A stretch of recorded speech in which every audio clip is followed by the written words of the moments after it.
Hi, everybody. Welcome to our live chats. Today we have Dorothy with us. Dorothy, do you mind introducing yourself to us? Hi, my name's Dorothy Goulah.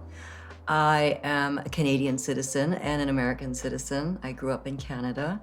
I'm older than everybody here put together. I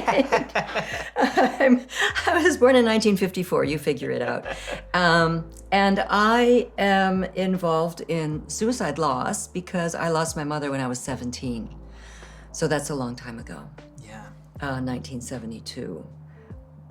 At a time when they didn't even call us suicide loss survivors then. And no one talked about suicide at all. I have two grown children, two grandchildren now. I've had a very long and varied life at this point. Lots of exciting things, lots of difficult things, but I'm probably in the happiest place right now that I've ever been. That's great. Yeah. We were just chatting a little bit about how it affected you. I mean, you were 17. Yeah. Do you mind telling us a little bit more about that experience? Well, my mom had attempted before that. I wasn't really that aware. I kind of knew what was going on, but well, I'll never forget that night. I mean, and I'm not going to go into any detail because I certainly don't want to activate anybody, but I kind of knew, I thought I knew what might be going on, and because my mother had been having trouble. She was an alcoholic, and she had a lot of unresolved grief that she never dealt with. And so what was the question? I'm sorry, you're taking me back there, and it's like, oh my God, I'm back there again. No. Even after this long, it affects one. Yeah. You know? Yes. So back in 1972, I don't remember, to tell you the truth. I don't remember whether I went back to school right away or whether I took a week off. I don't remember. I know that no one from the school contacted me or wanted to talk to me, see if I was okay. There was only one teacher out of all of my senior high school teachers that was a little bit, what would I say, that he had some feelings about what had happened. He must have found out that my mother had died, and so he didn't make me take the trig test because he knew I'd missed the trig. So I don't know how long they were doing trigonometry for, but I didn't have to take the test. So I loved him. Yeah. But in reality, it was, friends would turn corners or put their heads in their lockers, as I walked by. Nobody wanted to talk to me. Lost my boyfriend at the time. His parents told him that I was broken now and that he had to break up with me. So yeah, it was pretty harsh. Yeah. Do you mind telling us, because you've also done some work, studies with lost survivors, right? Do you mind telling us a little bit more about that? Well, I did not go to college out of high school. I started college in my 60s when my kids were just starting college and finishing high school. And I got my bachelor's in sociology, and then I was talked into getting my master's by my professors, which I decided to do. That was the time when my husband left the marriage. So I thought, well, I'll just go ahead and make myself a better person. I'll get my master's degree. I'll be better than him forever. So I did get my master's, and in one of the classes they asked me, or I was asked to write a particular type of essay, a paper. And it just came to me that I was gonna write about my mom's suicide. I thought I was gonna talk about how I had reacted to it, but I ended up discussing her unresolved grief. Anyway, it was a great paper, it got an A, it got published, and then I realized, okay, so my thesis now has to be about suicide loss survivors, because it really hit me. It's time to recover, it's time to heal. After all those years, I mean, we're talking from 17 into my mid to late 60s. So that's when I did this research, and I decided to do the research on suicide loss survivors navigating the stigma and potential loss of relationships. I did a qualitative research, which I think I had 14 participants. And of course, I did these 2-hour talks with everybody, and it was so involving, and it was so healing to talk to everybody, to just hear what they had gone through. And it was really about navigating the stigma and how people worked their way out, how people healed. And it was very interesting. There were different ways. One was to go to therapy, one was to go to church. Some people backed out of their lives and just hid. Mm-hmm. Some people got extremely involved in trying to help others, sometimes too soon. And then other people went to suicide loss survivor groups, a support group. Yeah. That was what everyone who had a healing did that. And so I'm actually a co-facilitator now at an organization called Solace, and it's a drop-in 1.5 hours on Saturdays.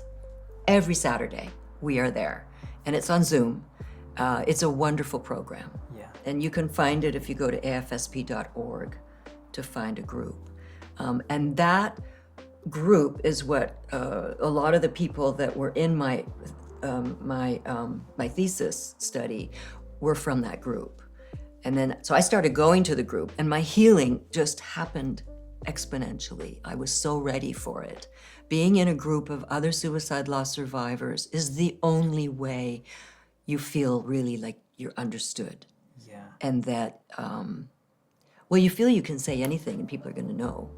They're going to say, yeah, I've been through that. Yeah. It's a very interesting kind of loss. Do you remember what other tools you used trying to deal with your mom's suicide? Well, because I dealt with it later in life, yes, of course, I did therapy. And it wasn't until I actually found a therapist who was herself a suicide loss survivor that I healed through therapy. I mean, I did therapy, off and on for years. And I would go a certain length of time, and then it would seem like, okay, I've kind of talked everything out here. But there was no other therapist that knew what it was like to be a survivor of suicide loss. And then I started talking to this woman, and it was also during COVID on Zoom. And, I thought, I can't do Zoom therapy. That's just wrong. But I'll tell you what, I talked to her maybe 10 months, not even a year.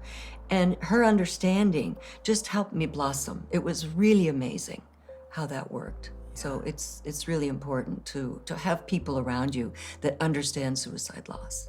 That's wonderful. I mean, obviously, it was many, many years later, but... It was many years later, and it really did feel like a blossoming. It felt like I understood myself more. Yeah.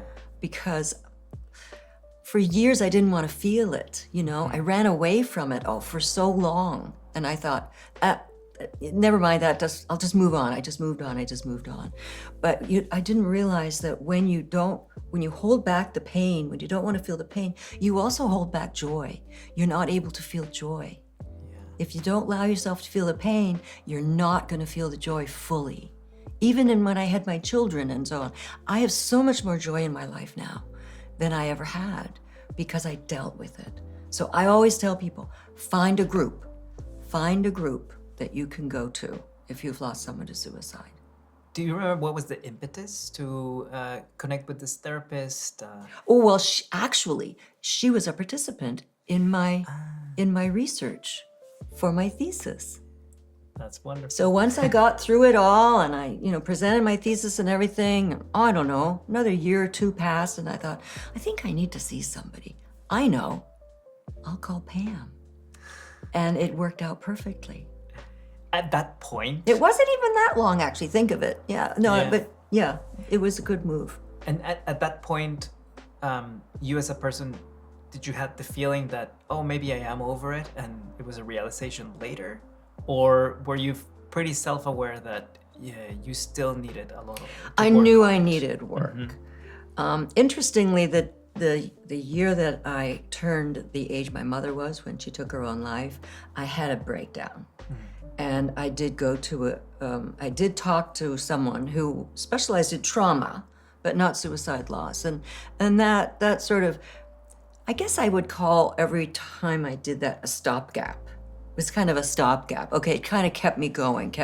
And then I was like, okay, I can keep going for a while. And then something would come up and it would be, oh, I think I need some more help, you know? But when I started going to the group, it changed everything for me. It was amazing. And recently I've been getting certified as a life coach, and I'm having to go through the coaching. It's a very intensive coaching program. It's not like these weekend, get a coaching certification in 3 months or something like that. It's very intensive. I'm in my second year now. And that has also been very healing for me. Yeah. I can take it now on my own, go a little bit further. And then I did do something else that is a little controversial, but I'm going to talk about it here. I did ketamine. I did some ketamine infusions, it was amazing. I mean, because by this time I was thinking, I'm good. Yeah. But I had the opportunity to do the ketamine, and I thought, you know what? If I'm going to coach someone who's done this, I need to do it. And I did it, and it opened me up even more. I guess really we never stop opening as long as we are interested to know more about ourselves and to know more about how we are in life. You can keep growing forever. There's just no stopping it. Now, this was obviously under supervision. Oh yes, to assume, at the right? clinic. Yes, and I don't know if I can mention the clinic here, but it's the ketamine clinic LA. Yeah. And it's a very, very well organized, where they have psychiatrists and then psychiatric nurses, and it was very controlled. Yeah. Yeah, I highly recommend it. Yeah. What was that process like? In terms of the physical process or the emotional, mental process? Both. All right. Well, I mean, the infusion was they took my blood pressure. They kept my little oxygen thing on my finger. It was like being in a hospital room. And then the infusion would take place intravenously, and then it's like a trip through my brain. And the thing about it was, people say, well, what is it like? It felt like my brain got washed and all the connections connected better. I don't know if you can imagine what that's like, but that's what it's like. It's like cleaning, because we go through our lives, and believe me, I've been through life a long time now. You take on all kinds of stuff, all kinds of things that people say, the world, the crazy world we find ourselves in today, and it affects the brain. It can't help but affect the brain. So this medicine, ketamine, is a really fascinating cleanser, I would say. It sort of cleans things up, reconnects things. It's really changed the way I see myself and the world and my past. It took me on some journeys that we'd need a whole nother day to get into that. But the most important thing that happened was I became integrated with myself and my young self. I feel like after my mom died, I split apart. And so I felt like I became integrated again with the youth, with the young person who has all the energy, in life. Yeah. I don't want to forget to ask you though. I want to go back a little bit, and I want to ask, why do you think stigma and suicide are so linked together and still around? Well, suicide used to be against the law, They used to arrest people for attempting. And I can remember something about that being in the house when my mother first attempted. I remember the ambulance coming and taking her away. And my father saying, and I was saying, where's mommy going? Why is mommy? He said, your mother's done something very, very bad. And I remember that. And so nobody talked about it. You couldn't talk about it because it could actually have been a problem legally. The stigma of mental health, people don't want to be seen as weak. So anything that has to do with mental health, I think people don't want to discuss it because they don't want to be seen as weak. They don't want to be seen as, oh, there's something wrong in my head, or there's something wrong with me. Because so little's been able to be done over the years for mental health. You know, here, take some pills, you'll get better, or, you know, it's such a mystery. And yet, if you have a broken arm or a broken leg, you go to the emergency room and you get it set. And you look after it, and you go to physical therapy afterwards, and people help you, and they're willing to help you, and you're willing to be helped. But there seems to be a breaking point when it comes to mental health, that, well, I'm strong, I can do it, I can handle this, I'll be fine. Thank goodness people are starting to talk about it. I sit on the board of the American Foundation for Suicide Prevention in our chapter here, the Greater Los Angeles and Central Coast. I'm actually the chair of the board. And so we're doing a lot of work to break down stigma by getting people to talk about it. That's the way to break down stigma, is getting people to talk. I've done presentations for middle schoolers and high schoolers, and it's amazing how they react to that. They want to talk about it.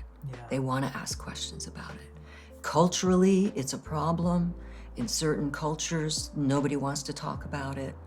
The history of being able to talk about it is just plain not there. I mean, nobody wants to talk about it.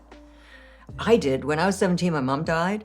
People would say, what happened? What happened to your mom? And I would just say, she killed herself. Because I was mad. I was really angry. And people, that's why I lost friends. They thought, they were afraid there was something wrong with me, really. You know, I lost some friends. I'm curious how your grief has changed really through this past decades. Well, I allowed myself to feel it at one point, because I didn't want to feel it when I was younger. I was very defiant, and I wasn't going to accept the loss. It was like, okay, yes, she's gone now. I can live my life. This is fine. Nobody spoke about it with me. My father and I never discussed it. I'm an only child, so I didn't have any siblings to discuss it with. My friends and I never talked about it. Nobody asked me about it. So I just went on as if there was no grief. Like, what grief? I'm fine. Except through my life, it's like people would go, why are you so hard on yourself, Dorothy? You're so hard on yourself. And that didn't connect until much later in life, that I was hard on myself. I was trying to be a perfectionist because I was just fighting that grief. I didn't want to break down. I didn't want anything to happen. So then when I turned the same age that my mother was when she took her own life, that's when it all kind of fell in on me. And that's just quite common. And that's when I started to feel the grief. And that's when I started to let myself cry. And then when I started the group, after I was starting working on my thesis, I allowed myself to grieve. Yeah, and just writing everything, and doing the writing, and then being in the group and being able to talk to other people about it, and finding my therapist, and then doing the work of supporting others. That's a really wonderful way to recover from the grief. Yeah. What would you say today to somebody who's 17 and has just lost a loved one? What steps would you advise them to take right now? What would that be? Find a group. Yeah. Find a group of people your own age. And there are organizations. There's Our House is a great organization. There's the, I can't remember now. It's online. You can find anything online now. So, but find a group. Find friends that understand, that will talk to you about it, that will listen to you. But I think the group, and then of course a therapist if you feel like you need a therapist, but hopefully one who's, been a survivor, been through it, or at least someone who's works with trauma. And then as the community, like if I have a friend who just lost somebody, what is that support? What does that support to them look like? What would be that advice to me, let's say, if I want to support If you someone? had a friend, Yes. listen to them. Ask them how they are and listen to them. Don't give advice, just support them. Yeah. You know, it's not like, oh, let's go out to a movie, you'll feel better. No, it's like, what do you want to do? What do you want me to do? Do you want me to just sit here with you? Let's just sit here. I'll just be here for you. Yeah. With your work with the AFSP, have you found the past few years that there is a different way that we should talk to teenagers or children about suicide and mental health?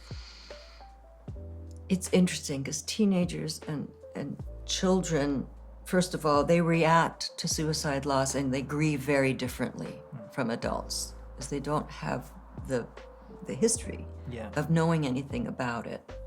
As far as mental health goes, I think what I've learned through AFSP is to just let kids know that they're okay.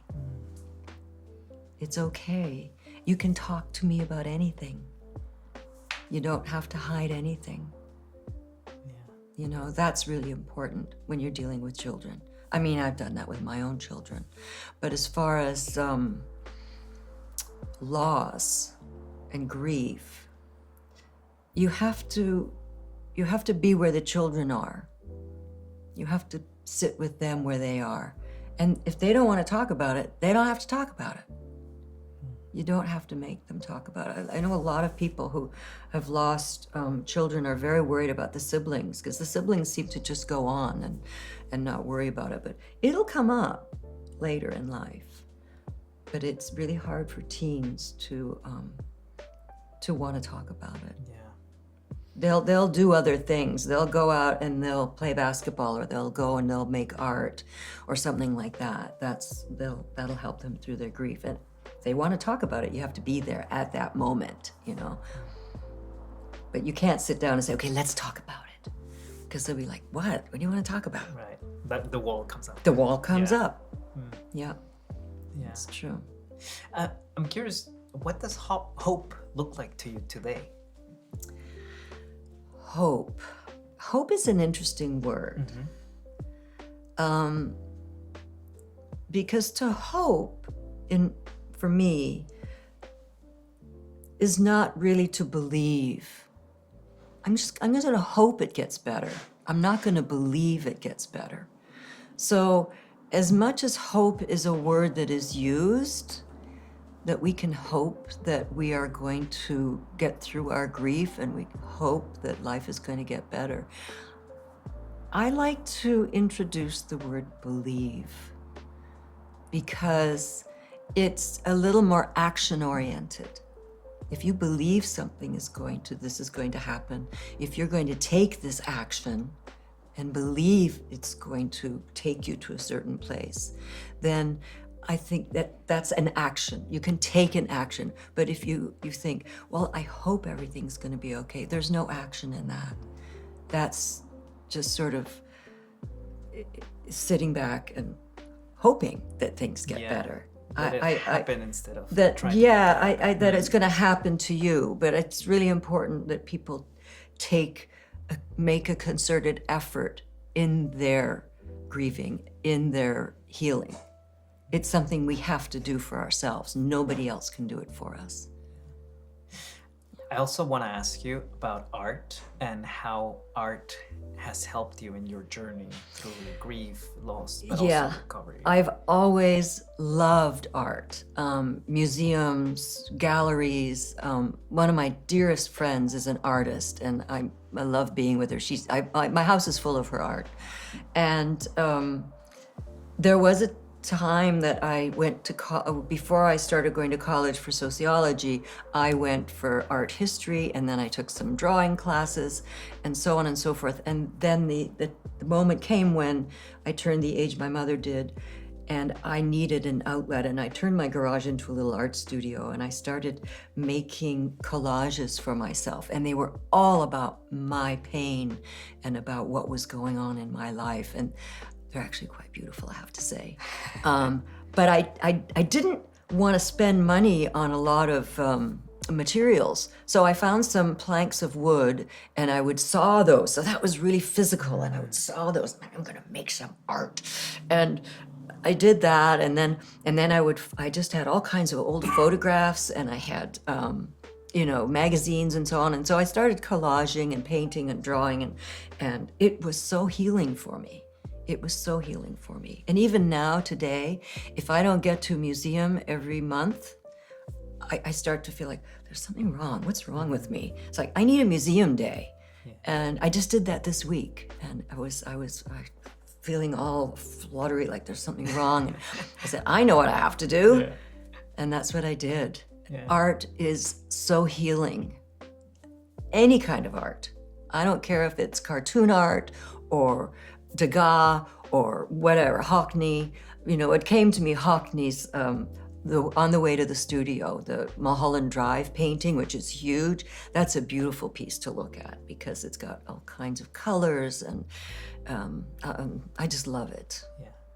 Is there a particular piece of art? That one. That one? Yeah. The way to the studio, because it's very LA, and I've been in LA for most of my life now. And I love that piece. It's because there's a very gentle and sort of childlike quality to it, and I think that's why I like it so much. I think that David Hockney's a magnificent artist. Yeah. So. Was it first impression right away as soon as you saw it for the first time? As soon as I saw it, I loved it. Yeah.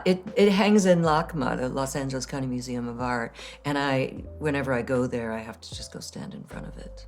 Yeah, that's wonderful. One thing we like to do to end our chats is do the lightning round. Yes. So, are you ready? Yes. Okay. Favorite comfort food? Mac and cheese. Classic. Okay. My homemade mac and cheese, actually. Of course. It has to be. My mother's recipe. Okay. Yeah. Sorry. No, you're fine. Don't worry. Favorite way to unwind? Get out in nature. Swim. Swim at a lake? Swim at a pool? Well, I swim at a pool when I'm here, but I go back to Canada every year for a few weeks, and I swim the lake, and that is heaven. Yeah. Jumping off the dock. Yeah, swimming on a lake. That's something to look forward to. Yeah, really. Favorite childhood movie?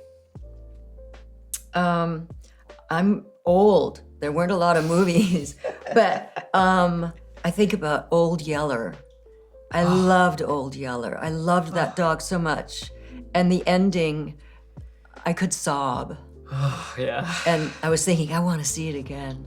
I love movies that make me cry. Yeah. Because there's always more tears. I think that the fact of being a suicide loss survivor and the grief, and I've lost a lot of people through my life now, right? It's like my aunts and all the people that were really important to me. I like to be able to cry. Yeah. Just sob it out. That one will make you cry. Yes. What is your go-to song right now? I don't have a lot of songs that I listen to. I'm really into really sexy R&B right now. Mooney Long is like my new favorite. But the other music that I listen when I just need to is classical music. Yeah. Brahms, Bach, Beethoven. The 3 Bs. The 3 Bs, yeah. I love it. Whenever I've just put that on, it's like, whoosh, I feel like I'm in the right place. What is your favorite piece of advice you've ever gotten, received, read, anything? Oh, that's really simple. When you're not feeling good, wash your face and brush your teeth. I love it. Wash your face and hands, brush your teeth, and you feel like a new person. Yeah, that's a good one. I like that one. And last but not least, if Believe had a color, what color would it be? Orange. Ooh, what kind of hue? Orange, very, like an orange. Yeah. When you pick an orange off a tree, that color of orange when it's really, really ripe. Okay. ripe orange. That's the color it Ripe would orange. be. Yes, lovely. Yeah. Well, thank you so much for joining us for this Thank live you for chat. asking me. It's been Of such a course. pleasure. This was wonderful. Thank you. Thank you so And much. Thank you for watching. And yeah, we'll see you on the next one. Bye.